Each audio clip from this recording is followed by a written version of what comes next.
This is Earl Nightingale. The purpose of this recording is to tell you about and try to condense one of the most amazing books ever written, Think and Grow Rich by Napoleon Hill.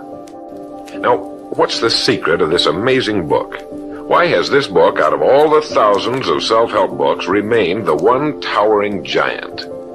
I think to understand this, you have to know Napoleon Hill as I do. The clear, unchallengeable fact that everything begins with an idea.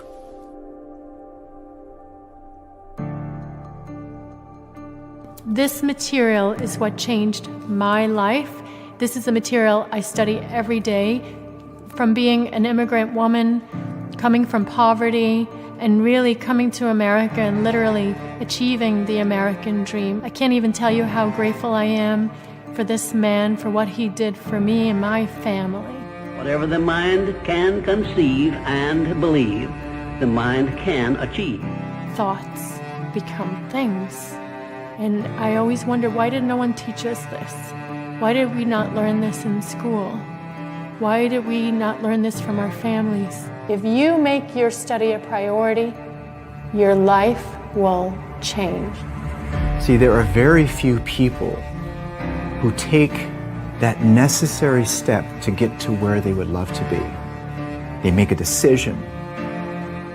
It's in those moments of decision that your destiny is created. Yes, you've formed a new trajectory into a new life because of your decision to join us here with our wonderful family.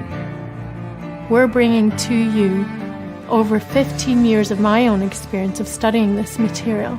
I'm bringing it to you, our team. We're bringing to you this material. You're in for such an amazing journey.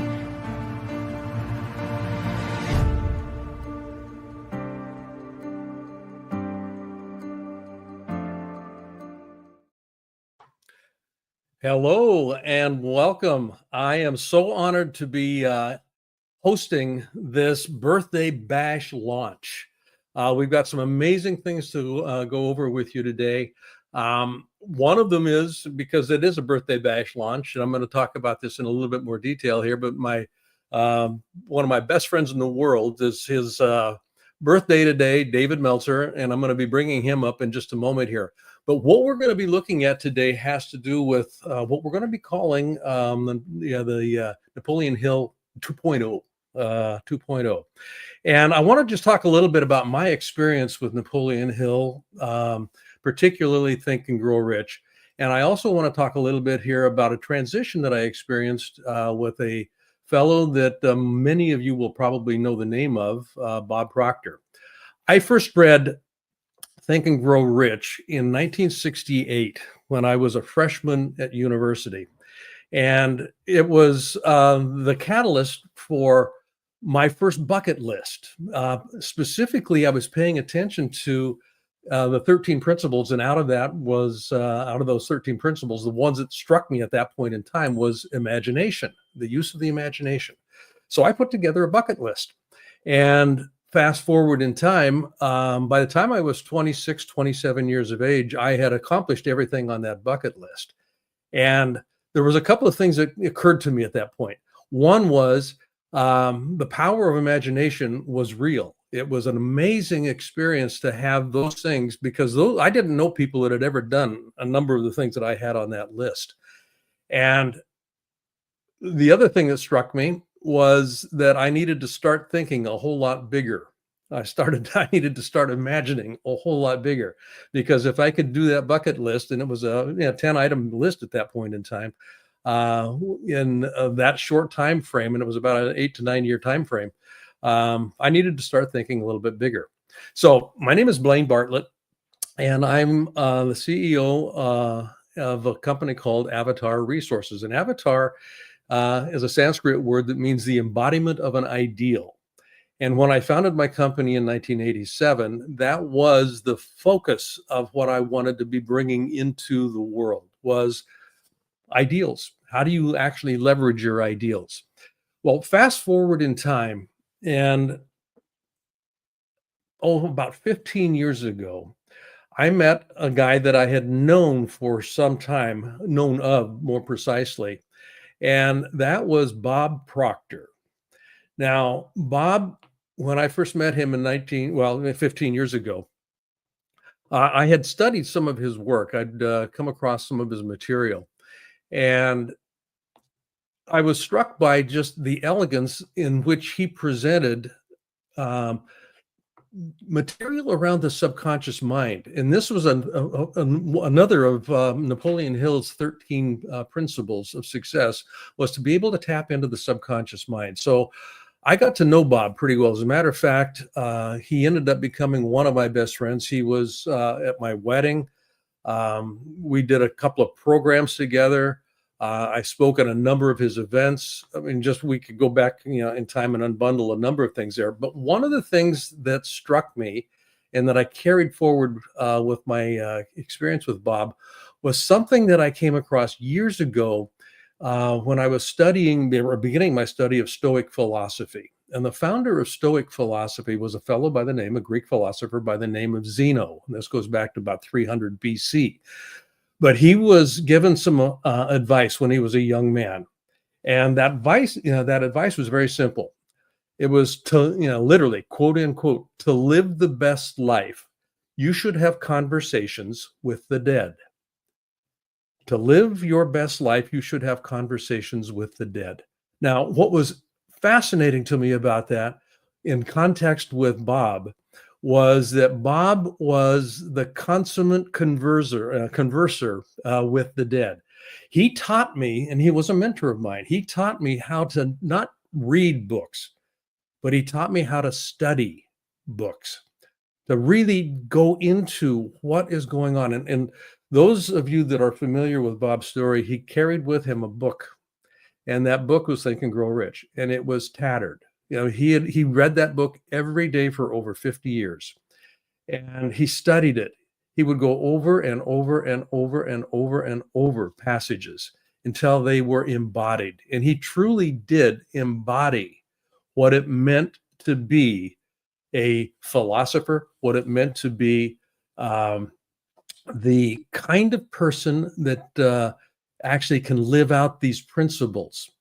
And that's where the transition for me began to occur in terms of how I applied it to my life. I read the book again, and when I was 26 years old, which generated the next bucket list and actually generated the next 50 years of my life. So today, what we're celebrating not only is David's birthday, and I'm going to bring David up here in just a moment, but we're really looking at an expansion of Napoleon Hill's work in a way that was exemplified by the way that Bob actually carried it out in his life. It's not just a question of reading the book. And Napoleon Hill's book, Think and Grow Rich, is sold over 100 million copies. It's one of the largest selling books in the world. Now, there's a very interesting factoid here. Napoleon Hill was 87 years old when he died in 1970. Bob died in 2023, and he was 87 years old. So in my experience, there are no accidents in life. There are serendipitous occurrences, and we pay attention to things because they're meaningful to us. And that's one of the things that we want to be able to bring to you today as we celebrate the nature and nurture, the nature and the structure of Napoleon Hill's work. So one of the most exciting things that we've got going on right now is a reconfiguration of the Napoleon Hill Institute and the Napoleon Hill Foundation and just Napoleon Hill's work. And I want to introduce right now my brother from a different mother. Today is his birthday. David Chairman is now the chairman of the Napoleon Hill Institute. And he, if you know David's history at all, this will not be new news to you, but at a point in his career, he was the CEO of the renowned Lee Steinberg's Sport and Entertainment Agency, which was one of the premier sports agencies in the world, and it was the inspiration for the movie Jerry Maguire.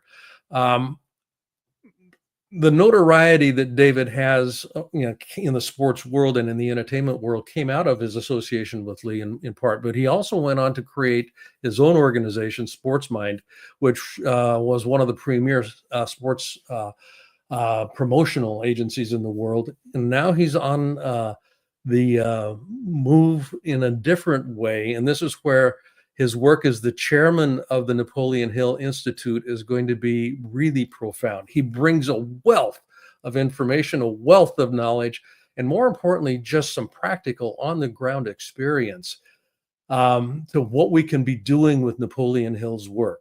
So without going into a whole lot more detail here, just in the interest of time, we've got a number of folks that we're going to be bringing up today. I want to just bring onto the show right now my buddy, my brother from a different mother, David Meltzer.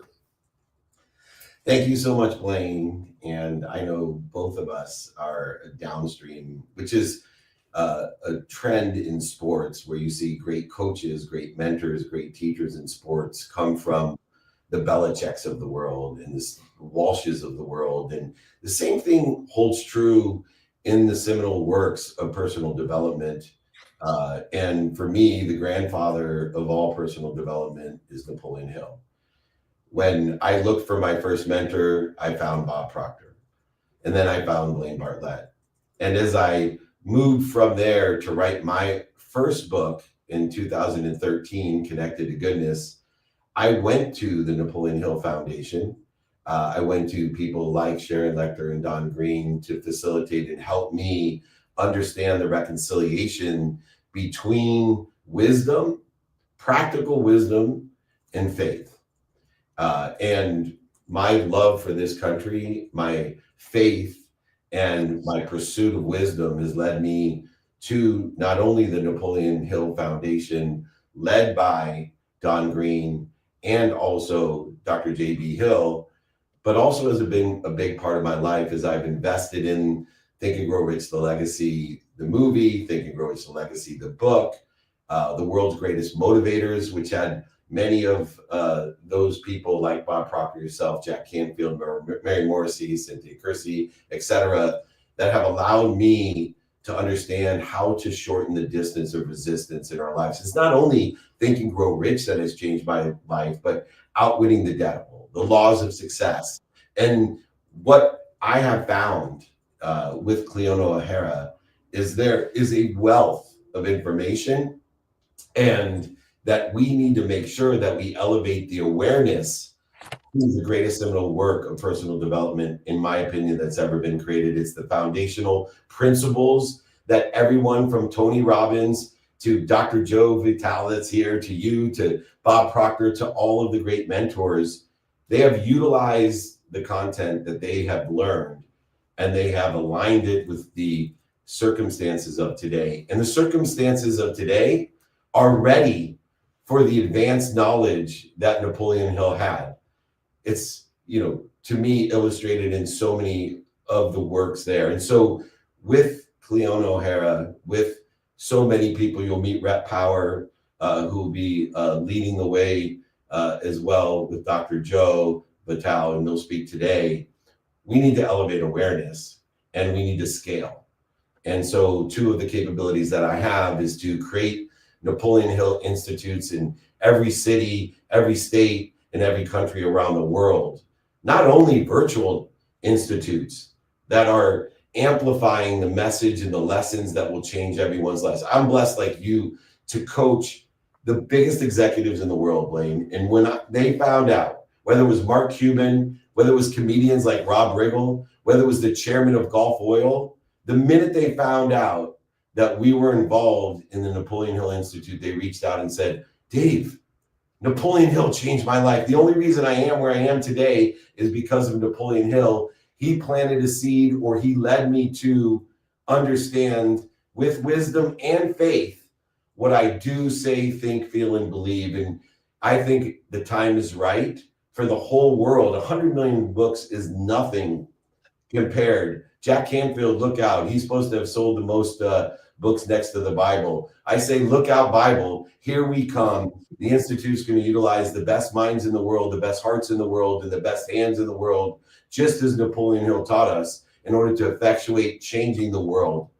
And to that end, I want to invite anyone around the world that wants to get involved with the Napoleon Hill Institute to reach out directly to me, and we will find a place for your help.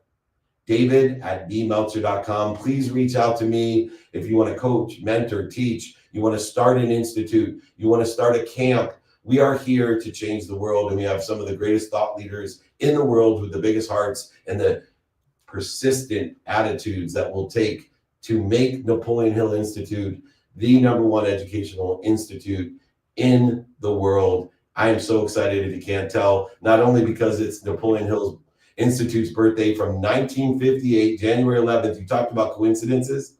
Yeah. After I found out I was going to be chairman of Napoleon Hill Institute, I found out that the Institute's birthday, W. Clement Stone and Napoleon Hill created this institute on January 11th, 1958. I was born on January 11th, 1968. That's why we're utilizing that date to create Napoleon Hill Institute 2.0. I'm going to hand it back to you because there's a lot more important, impressive people than me. Reach out to me, david@dmeltzer.com. Thank you for celebrating my birthday and the Institute's birthday with me. It's a special day. I appreciate you and everyone else. Thank you, Blaine. Oh, David, I'm so excited about this. I truly am. I mean, when you first approached me about the possibility of what you were thinking about doing with Napoleon Hill, I lit up like a Christmas tree. That this material has changed my life. It truly has. I mean, beginning with that initial bucket list, way back when. Now, one of the things that I think has happened for a lot of women in the world, and most people are familiar with the notion of a glass ceiling, kind of bumping up against that glass ceiling. Well, our next speaker and the next person I want to bring up here is somebody that is very interesting. She has got a very interesting story about ceilings. You've heard references again, like women being limited by the glass ceiling. Cleona O'Hara, when she was a little girl, used to go into her closet and climb to the top shelf in her closet, and on the ceiling of the closet, she would draw pictures of her future. She would draw, the ceiling became her literal gateway to that next point of life. That it was that inspiration. The desire resided on the ceiling. There was nothing to break through. There was something to move into. So Cleona O'Hara is the CEO of the Napoleon Hill Institute. And as you saw in the trailer before, as we introduced the show, she is an immigrant. She grew up in Northern Ireland, and she did have a dream of creating a better life. And through her work, she got associated with Bob, and ended up becoming one of the coaches in the Bob Proctor universe. And her work with Napoleon Hill Institute has been profound. And she's got her own coaching business, which she started after she had her third child. So women that are running homes, having children, they are incredibly busy. I had a guest on, Rhett and I'm going to introduce Rhett here a little bit later. We had a guest on an office hour show earlier this week, looking at how effective women are compared to men in terms of the utilization of time.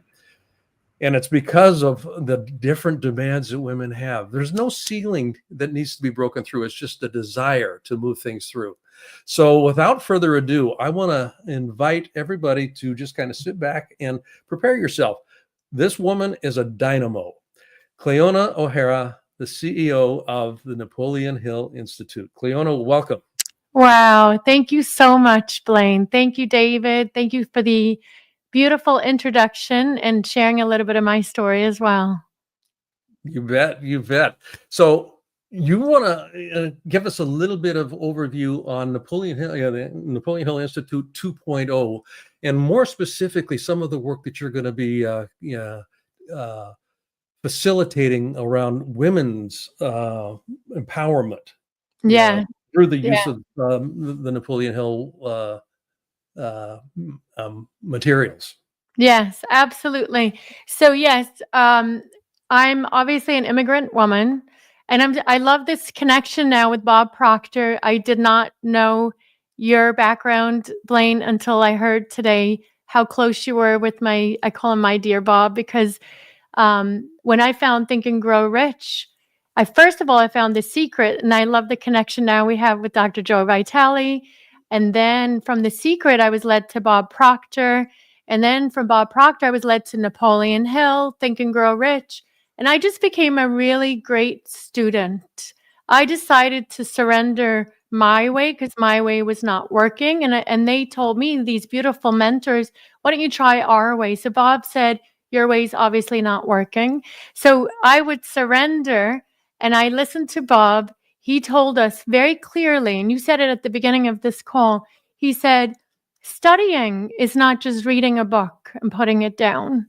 You have to embody these principles. They're a way of life. And I took that seriously, and I studied Think and Grow Rich every day with him. I became a coach with his organization. Then I became a VP of sales, inner circle coach. And then when he passed away, then I said, now what? And I'm just going to give this is important. I'm a very spiritual person. I don't hide that. And these principles, and Think and Grow Rich talks about this. And we talk about infinite intelligence, which I call God. We also talk about intuition and imagination.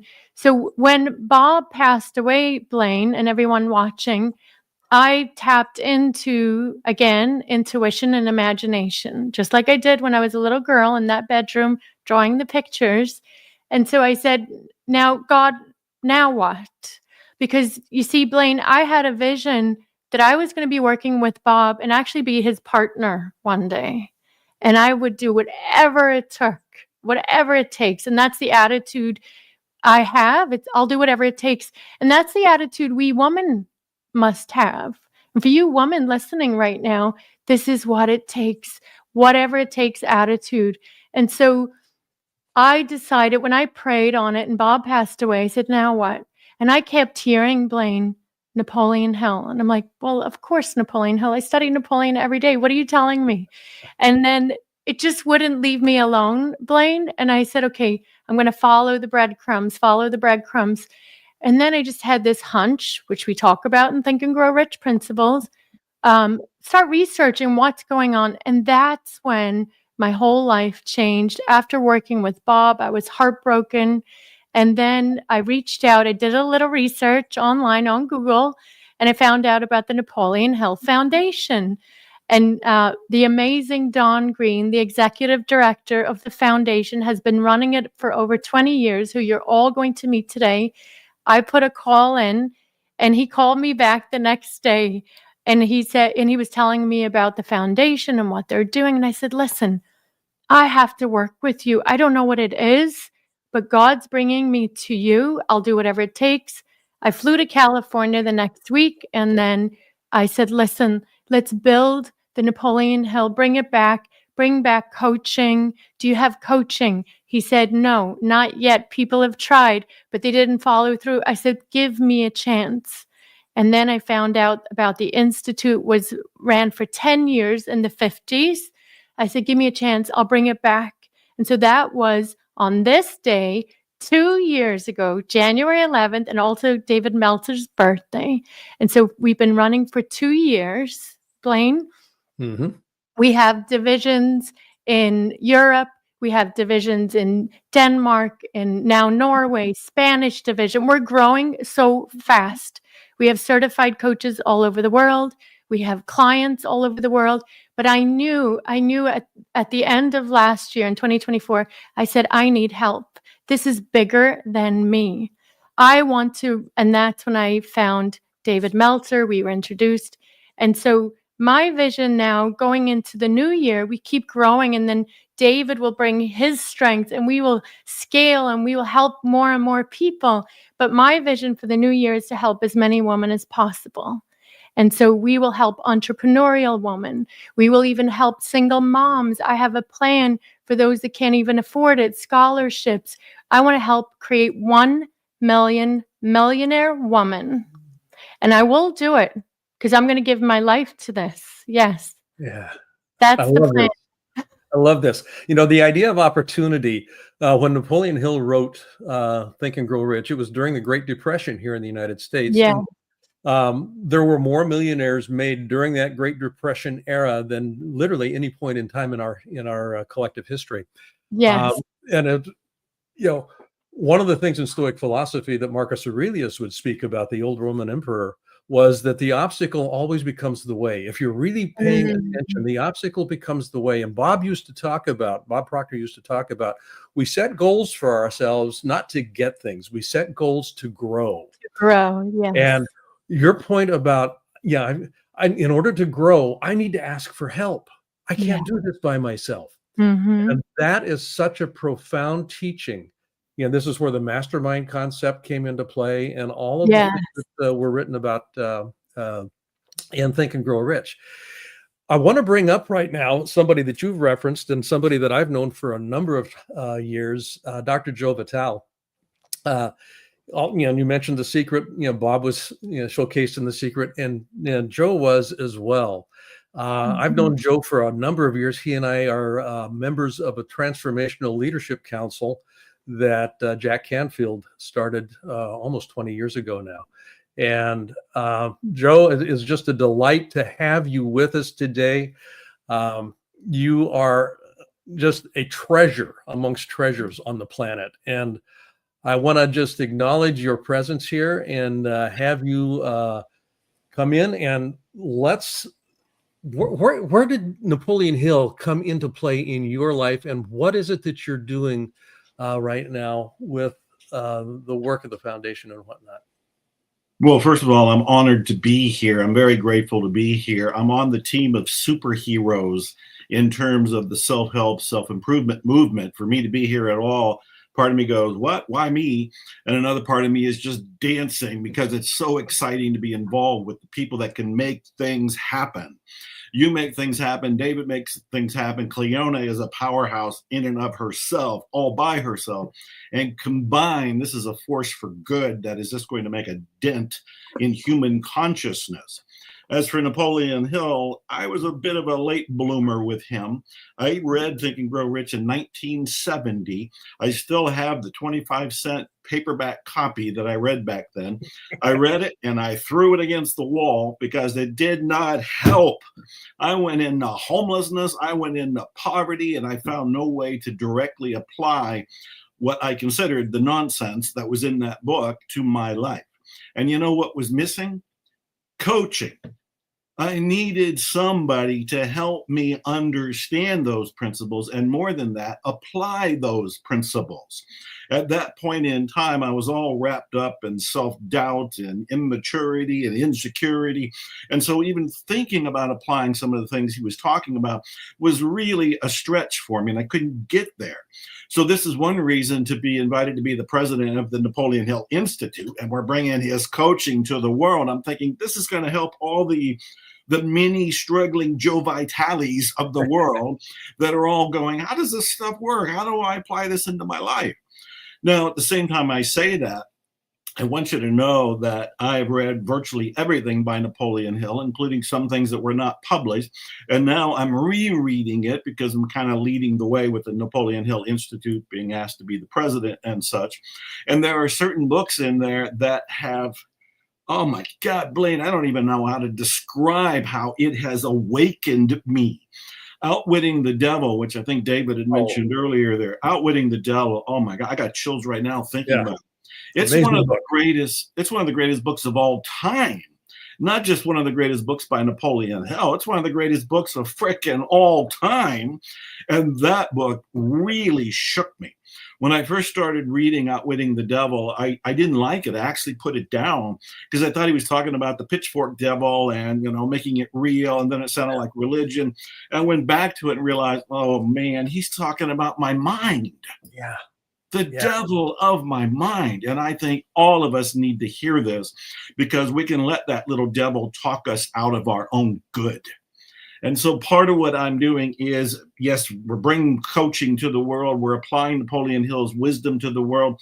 But there's a spirituality that Cleona and I are very much in alignment with. And that is the idea that at the end of Napoleon Hill's life, he was moving in a very spiritual direction. He came out with books like Grow Rich with Peace of Mind. And then the book that I don't think he saw published because it came out in 1970 and he died in 1970 was the book Work Your Own Miracles. In the early days, he was so focused on the material, he didn't really talk about peace of mind. He did occasionally, and he didn't talk about miracles unless he put him in quotes because he wasn't going in that direction. I'm a very spiritual person. Cleona's a very spiritual person. I want to bring this aspect to Napoleon Hill's work to the world. So what we're doing, in a sense, is we're bringing the practical. He was a very practical philosopher. He found what works, he condensed it into principles, and then he started teaching it. We want to update those principles with research and scientific discoveries on how the brain works and how we work with infinite intelligence that he didn't have in 1970. We also want to bring the spiritual part of this to the masses. My personal mission, and again, Cleona and I have had these conversations, is to awaken the planet. To awaken the planet. We are going through turmoil. We are going through, like the wildfires and so forth, horrific things that are confusing. Most people, we can't put our head around them because we can't find meaning in them. Napoleon Hill gave us tools to find meaning, and at the same time, we want to take that and enlarge that into a spiritual awareness of what's possible. I want to say one more thing about this, and I'm going to step off the stage and let you go with the flow here, and that is the idea that Napoleon Hill said the only limitations were the ones generally the ones we thought about. He also had pointed out that infinite intelligence, the phrase I so love, it's kind of the code name for God or for the divine. He sidestepped all of those hot mind issues, landmine issues, and said, oh, it's infinite intelligence. When you align with infinite intelligence, there are no limits. So awakening 8 billion people on planet Earth, and then we start focusing on Mars because we're going there next, then we can actually do it because we believe in it. Yeah. Final 2 things I want to say. First is happy birthday to the Napoleon Hill Institute. It is now 2 years old, as I understand it. It's been reincarnated since 1958. It went off and died, came back. It's a rebirth today. And the second is happy birthday to David. My memory of David is this guy must only be in limos and go to movie premieres, because the time I met him and talked to him, we were in a limousine going to a movie premiere. Nicest guy in the world. He and his wife were wonderful to me. We met, I think, for the first time right there. So I just think this is how the guy lives. He drives around, he rides around in limousines and goes to movie premieres and lives this 10-star life. Anyway, I have the greatest admiration for him and respect for him. I follow his videos on Instagram and places he puts them. Very wise, very practical, very experienced. So it's a great honor to be aligned with him and have this team. And then, of course, Blaine, I've known you for many years, and I interviewed you a while back for the show I was doing. And so I'm talking a mile a minute, partly because I have to go here to another meeting. But at the same time, I want to gush my enthusiasm, my electricity, my gratitude to everybody at the Napoleon Hill Institute. And David, happy birthday. I love it. Joe, you're, as always, you are infectious. And I mean that in the most positive way that I can even imagine that. One of the 13 principles is always around enthusiastic support. I mean, having people that really are supporting what you're doing from an enthusiastic, the whole idea of emotional engagement. I mean, you talk about changing the world through this work. And, David and I wrote a book called Compassionate Capitalism, A Journey to the Soul of Business. And it's that soul, that infinite wisdom that if we can get connected, and this is one of the things that I think that we're going to be able to do with scale with the Napoleon Hill Institute, is bring the coaching aspect into play here, where we can connect spirit with the practical economic engine that drives what we're doing today. So yeah, thumbs up here. This is good. So I want to thank you for taking the time to be here. I love the work you're doing, and you are making an incredible difference, And it's such an honor to be in harness with you again. Yep. Absolutely. Talk soon. Godspeed. Yeah, Godspeed to you as well. And we're going to be bringing Don Hill up here in just a moment. And this is an interesting fellow. Don is, I think you're 85 now, Don, something like that. And we'll get that clarified here in just a moment. But yeah, Don is the executive director of the Napoleon Hill Foundation. And one of the things that I came across when I was doing a little bit of background research in preparation for hosting today, Don was interviewed earlier last year. And one of the things that struck out in that interview was a comment that he made, and I'm not sure the attribution on this, but it was rich people have libraries and poor people have big screen TVs. And the impetus of that and the focus of that has to do with, again, Napoleon Hill's work. Now, what's interesting here is that Don lives in Wise, Virginia, which was the birthplace of Napoleon Hill. And Don's background is incredibly wide-ranging. He is one of the most successful entrepreneurs I've had the pleasure of researching. I haven't met him personally yet, so I'm looking forward to this. His dad was a coal miner, and he grew up in really abject poverty, but he didn't let that. There was no ceiling here. It was vision, it was desire, it was imagination that began to create the kind of life that he has today. He's an incredibly, what's the word I'd use here? Adept storyteller. Yeah, you don't want to get him on a roll here because you're going to be enthralled. So I'm going to, my challenge here is to kind of, keep him reined into about a 8 to 10 minute little conversation here. So let's see here. Is Don in, Gigi? Is Don available? Here he is. Okay. Mr. Don Green, welcome. It is an absolute pleasure to have you on with us today. And I would love to hear just exactly what it is that you are envisioning for the foundation and, your work with the Napoleon Hill Foundation. You've got a history here that is rich and is steeped in all kinds of experience. Thanks, Blaine. I'll start off with, I have the best position in the world, no doubt. And I read the material. I said, not telling you all my history, but I grew up in a house without a bathroom till I was in high school. Dad grew up during the Depression, and I never asked for a quarter in my life. I know what he would have said, son, go out and pick up $25 pop bottles and you'll have your quarter.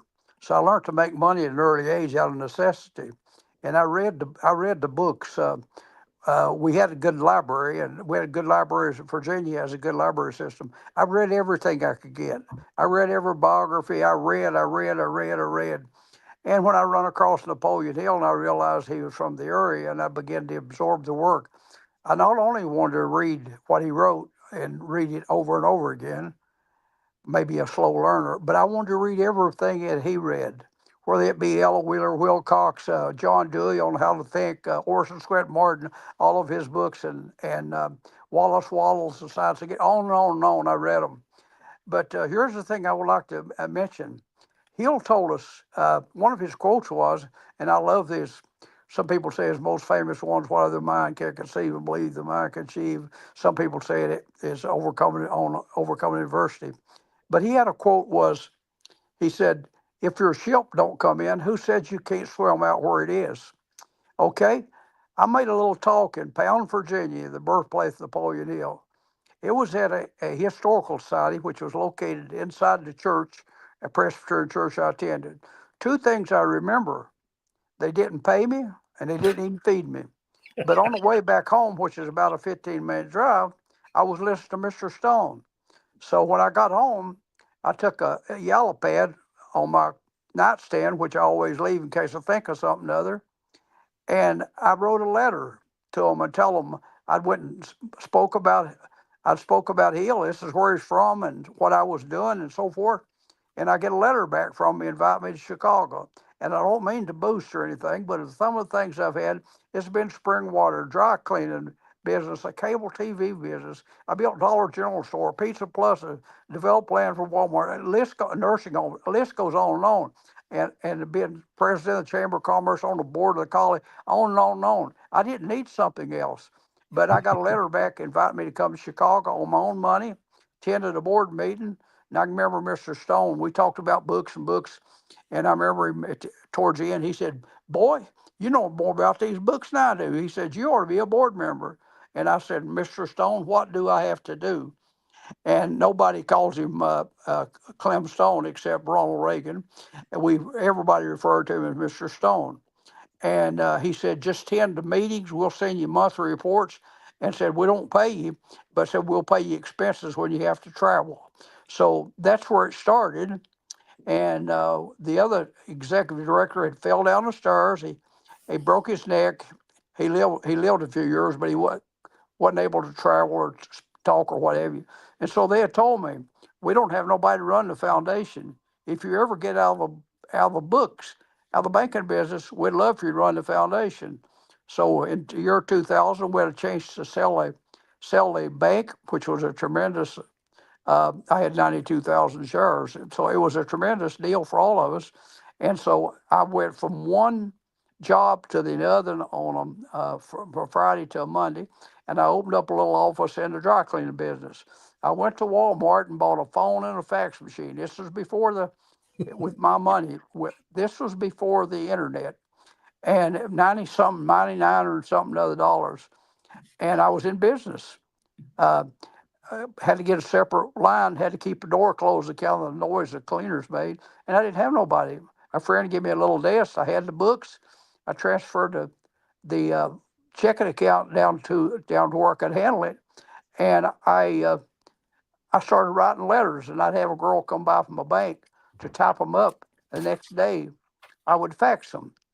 I bought a book for seemed like it was $295 or something, a big old thick book. It listed publishers all over the world.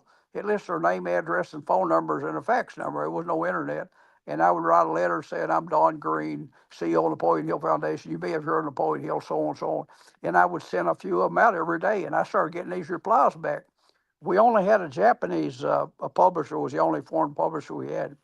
And today, I'm glad to say we got over 500 foreign publishers. And Dr. Hill knows. He once asked how many Russian publishers we had, and I had my assistant count them, and we had 42 at the time in Russia alone. And he was interested because he adopted a wonderful little girl and boy, which he's raised. They're very successful, and I guess his curiosity. But it's just been wonderful. And when I started, we had 16 books, and Zane could tell you pretty close, but it's somewhere between 130 and 140. Because what we've done, we took Napoleon's speeches, we took his articles, things out of his magazine. The list goes on, and we kept creating books to bring the material out. And my vision was, when I started reading the books, was I had big dreams. I was making $1.15 an hour, and I wrote my goals out one night and gave them to my wife on a 3 by 5 cards. It was a gold Rolex named after President Johnson had one, the Rolex watch. Yep. And which was crazy. It's not a good gold, but at that time I wanted to show, yeah, I'm successful. A black Mercedes, and I've had two of them, and $1 million in the bank.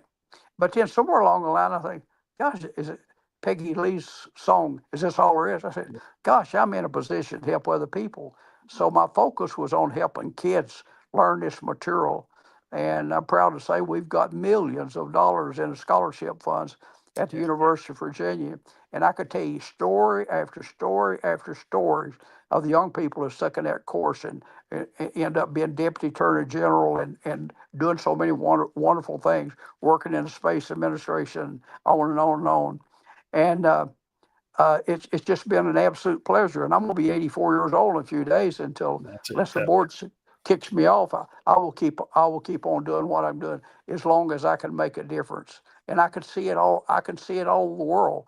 We've made friends in unbelievable places. I mean, that little old country that Paul went to speak to. It's the oldest country in the world, Macedonia.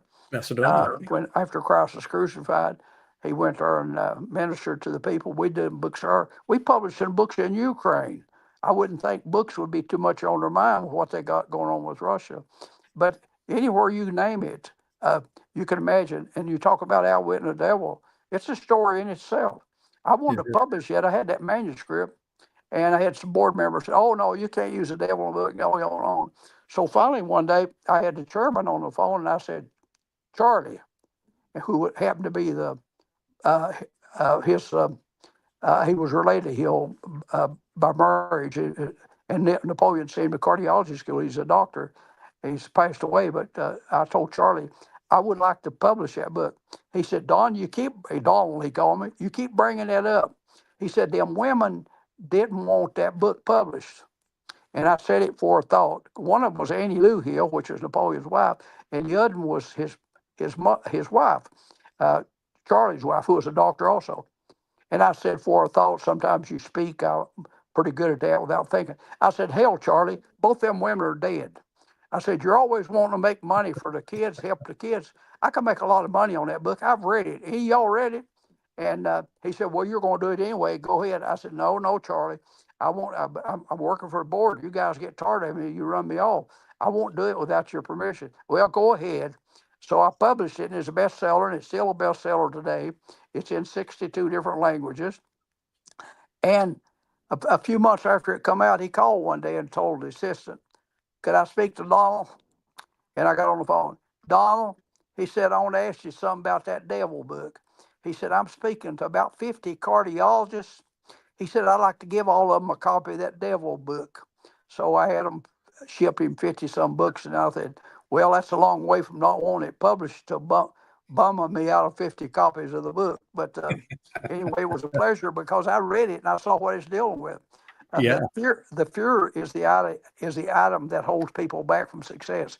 Fear of criticism, fear of the spouse. You say, well, I didn't know my wife told me I shouldn't have started that. I didn't know the right people, on and on and on. And it's them fears that holds people back. It is. And fear is always imagined. Fear is never present in the moment. It's always imagined in the future. Yeah.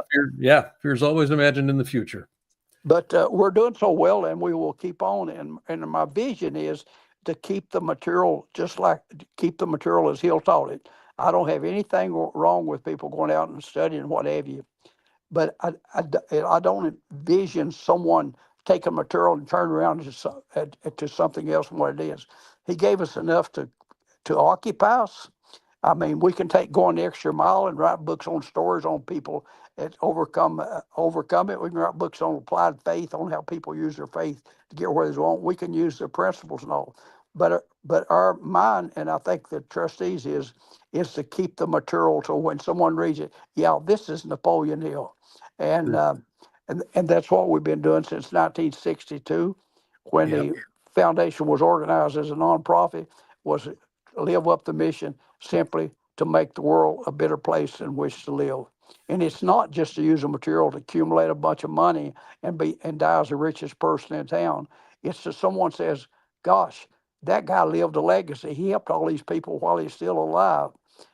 And we're going to do our level best, and it's been an absolute privilege to be involved with trustees who, by the way, don't get paid. We do reimburse them for their expenses, but they don't get paid. But they've go back a long time.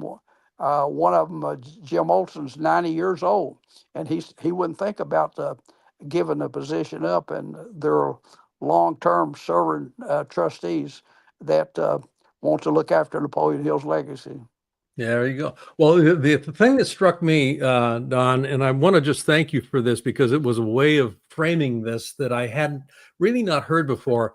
A lot of people get concerned about leaving a legacy, when they pass on.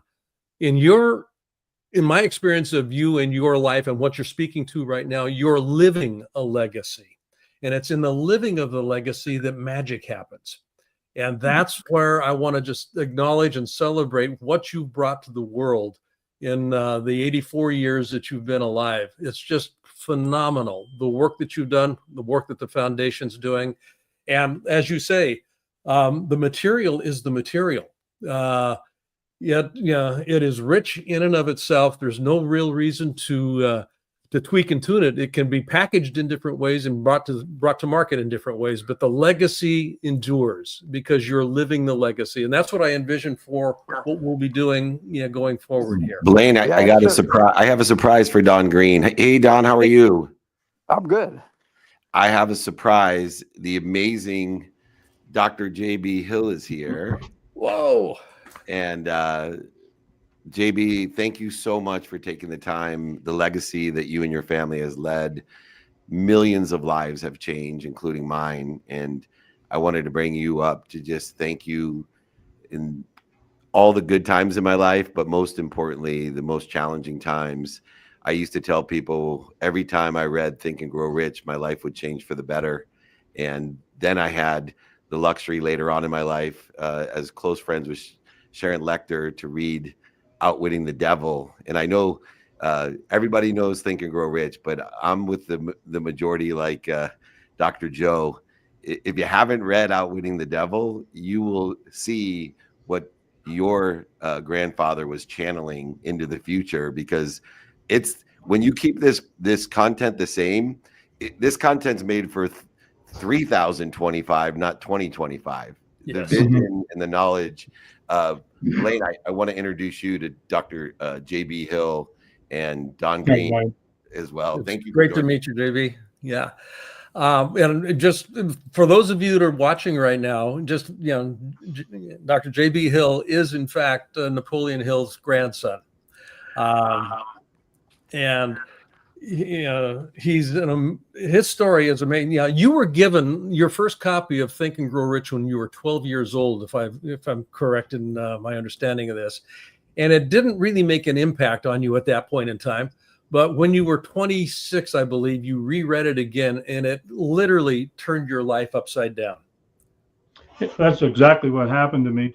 The second time I was ready for it, and I had taken the book home to read it, and the first time through on a Friday night, I knew it had some tremendous power, but I couldn't figure it out. And then I started reading it again. I got in the back of the book and started talking about excuses. And once I started reading that, I realized that I held the recipe for success in my hand, and all I had to do was do what my grandfather told me. Didn't understand it even then. You understand it when you look back at things. And it changed my life. I was an enlisted man in the Marines, unhappy because I was lonely at Camp Lejeune. And 4.5 years later, I graduated from Vanderbilt, near the top of my class in engineering, because I took to heart what my grandfather said to do. I really, it's a pleasure for me to be here. I've been trying to get in and out of you all day. I've had power outages here. A lot of people ask me about Napoleon Hill, what kind of person he was, and I study him extensively. If you see here, I now have 14 volumes of Napoleon Hill papers, and I've extended that to another that are actually nicely marked and so on. But I ran out of volumes. I have 3 more volumes that are about this wide, 5-inch binders that are full of documents as well. Wow. So I'm trying to put it together in sequence. And so I've been studying my grandfather. And a couple of things I can tell you about him. It's in line with what you guys are doing at Napoleon Hill Institute. Yeah, if you know him, you know that he's a salesman, and he had to be a salesman in order to survive. He had to sell himself, and he had to sell his philosophy. And everything he did, he was a master salesman, no matter what he was doing. But there's another side of him that I wasn't aware of. It's kind of in line with what you guys do. In 1922, he wrote a letter to his father. I have a copy of this letter. And in this letter, he describes himself. And he doesn't describe himself as an editor of a magazine. He was at the time. He didn't describe himself as a salesman. He was at the time. He didn't describe himself as anything other than one thing, an educator.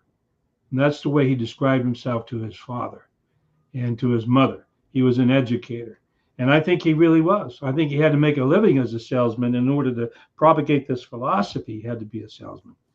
So he thought he was an educator. And what do you guys do? What are you guys doing?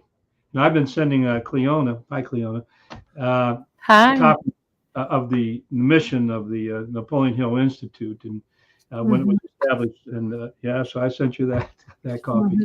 And Cleona's was quick to notice that everything that Napoleon Hill was doing in Southern California in the late 50s, early 50s, or late 40s, early 50s, she's doing, or she's trying to do. The Napoleon Hill Institute is trying to do.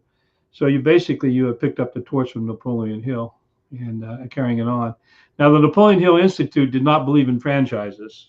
and that was the reason why Knapp split up from Clement Stone, because he really thought the way to propagate this philosophy was by franchising. And Clement Stone said, no, we don't want to do that. We want to sell the course outright. So that's why they split. I have an interesting letter, which I'll send to Cleona. It's from it's from Clement Stone to his staff, explaining exactly the nature of their split up and how they were going to intercorrelate with Napoleon Hill's new Napoleon Hill Foundation. I'll send that to you. It's rather interesting. Yeah. There were no bad feelings between the two. I assure you that. Wow. Can't wait. Thank you. Thank you. And I look forward to seeing you in person, and thank you for everything you do. And also thank you for your service, a military legend as well. And part of what I have found in your grandfather's works as well is not only wisdom, which changed my life, faith that keeps me in the right direction, the divine direction, but a love for our country. And one of the things that inspired me to work with Cleona is the love that I have for the United States of America, which your grandfather and you continue that legacy as well. And I appreciate being handed at least some sort of direction in which to facilitate the wisdom, the faith, and the love for our country. And thank you for helping us. My pleasure. Dr. Awesome. Hill, thank you for joining us. And I'm sorry you had difficulty getting in. Would have loved to have had you available for a much longer conversation. We can certainly make that happen at another point in time, I have no doubt. All right. Why don't we bring up our last and final guest to stay within the constitution of man-made constructive time? It's an amazing friend of mine. Yeah, this is Rhett. Nobody knew Santa was involved with the Institute, but I was able to recruit the amazing Rhett Powers, and his name speaks for itself. Rhett Power is one of the most powerful individuals that I know. He's been doing this for decades, helping corporations, companies, and individuals reach their potential. He's aligned with the mission of empowering over 1 billion people with the laws of success in the content that Napoleon Hill has, but also on a mission to allow people to live in abundance. And Rhett, I just want to thank you. If you knew the amount of hours, time, effort that he has put in a philanthropic way to make sure that this foundation is set for us to be a huge global organization, we couldn't have done it without you. And all my gratitude for all that you've done so far to invest in all of us, the Institute, the foundation, and like I said, the world. So Rhett Powers, everyone. Blaine, go ahead, take it back. Yeah, well, I want to, Rhett, those of you that may not know of Rhett, and I'm going to make an assumption that there are a couple of folks out there, he's a 6-time founder of companies. And the thing, I mean, Rhett and I are getting to know each other. We're hosting a couple of those together. The thing that I think, and I'm just going to mark out some data points here about him. He was really, recently distinguished by Thinker 360 as the #1 thought leader on entrepreneurship. And Global Gurus named him among the top 30 startups and management thought leaders in the world. He's acknowledged globally by Marshall Goldsmith's 100 Coaches program and the Institute of Coaching at the McLaren Hospital, which is an affiliate of the Harvard Medical School. And as somebody that is on the teaching faculty of the American Association for Physician Leadership, I really resonate with the work that you do. Literally nothing happens, as Einstein says, nothing happens until something moves. And Rhett, you make things move. There is no question about that. So I'd be interested in you sharing with us, kind of what is your vision for the future here in the work that we'll be doing with the Institute? Well, first and foremost, thank you for all those kind words. Thank you, David. Thank you, Blaine. Thank you, Cleona. And what a wonderful opportunity today to hear from J.B. Hill and Don Green. And I could sit and hear Don Green talk all day. His stories are just unbelievable. And I got a chance to meet him a few months ago at the archives. But and happy birthdays to everybody all around. I mean, this is. I wish we had a cake. We should have had a cake. I'm getting a cake. Don't worry. Okay. And And absolutely, we should have a cake and sing happy birthday. But to answer your question, and thank you all, both to Cleona and to David, for this opportunity to really impact people in this and people's lives at a scale that is just really remarkable. And my vision, and I think David, you mentioned it earlier, and I think it's been talked about, but my vision for this is really, really, really, really simple. And it's to build the #1 organization in the world where people come to get help to build their business, to build a better team that they maybe lead, and to build a life that they dream of. That's it. I want to be the #1 place in the world where people go to get help. Because what I've learned in building businesses, we can't do it alone, right? We just can't. We can't do it alone, and we shouldn't do it alone. And I think we have the formula for success. And I want people to come to us to get that help so that they're not alone and they feel part of a team. They feel part of a tribe, a community where they can get that help and they can get that support that we all need. And so that's it. That's as simple as it is, but that's what I'd love to see. I believe we've got the team to do it, and we're going to do it. That's just plain and simple. Simple is good. Well, I love that, and I love the simplicity, but we all have to remember there's a lot to do. The simple things to do are simple not to do. And I am blessed to coincide not only with my birthday, but with Cleona O'Hara. Her and was gifted a Bob Proctor pen. Bob had told her to give that to me, and I knew at that moment that my destiny was taking a direction in the divine, because my life and mission is aligned with that of the content of Napoleon Hill and the leaders like Cleona O'Hara and JB Hill and Don Green, Rhett Power, and of course our newest addition, back on track, Blaine Bartlett. I just want to thank you for emceeing us today. I want to wish everybody a happy birthday, because everybody's part of our family, the Napoleon Hill Institute. I would love to have Cleona give us our final gratitude statements, and words cannot tell how blessed I feel when I'm around you, and what I see in the future aligned with what Napoleon Hill has taught me. It's done, it's done, it's done. I'm willing to do it, say it, think it, feel it, and believe it. We're going to change the world. I promise you, with the original content of Napoleon Hill. Cleona, can you take us home? Sure. Thank you so much. Thank you to everyone, Blaine, David, Rhett, everyone watching us today. From my heart, first of all, happy birthday, David. We're going to celebrate soon when I see you in person. And happy birthday to us, Napoleon Hill Institute 2.0. I am so honored. I'm so grateful. I see the vision very clearly. You heard it today. We are going to build the #1 personal development company in the world. And we are going to help 8 million people, first of all. And then we're going to go way above and beyond that as well. The vision is clear. Let's just help the people. We cannot keep this information to ourselves. We know this changes lives. It changed every one of our lives. And so that's my mission. We will do this for the rest of our lives. Get out and help the people. So Napoleon Hill Institute, if you're not part of this, you need to get in now, because we are going to have incredible growth. We have an amazing community, heart-centered community. And so I look forward to working with all of you, David, everyone, Blaine, Rhett, thank you for the opportunity. And thank you for saying yes to this mission with me.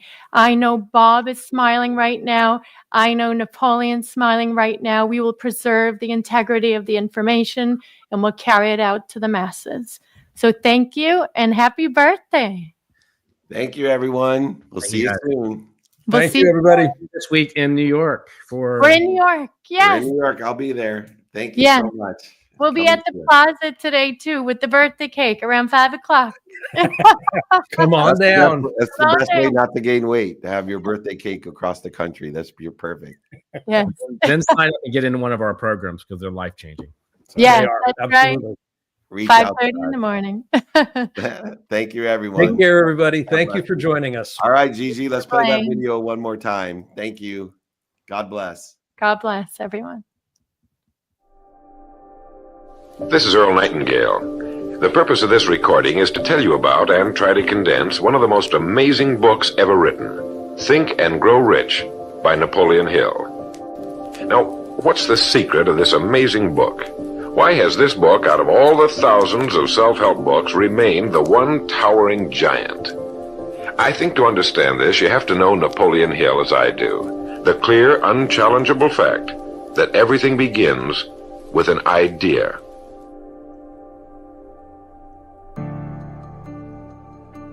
This material is what changed my life. This is the material I study every day. From being an immigrant woman, coming from poverty, and really coming to America and literally achieving the American dream. I can't even tell you how grateful I am for this man, for what he did for me and my family. Whatever the mind can conceive and believe, the mind can achieve. Thoughts become things. And I always wonder, why did no one teach us this? Why did we not learn this in school? Why did we not learn this from our families? If you make your study a priority, your life will change. See, there are very few people who take that necessary step to get to where they would love to be. They make a decision.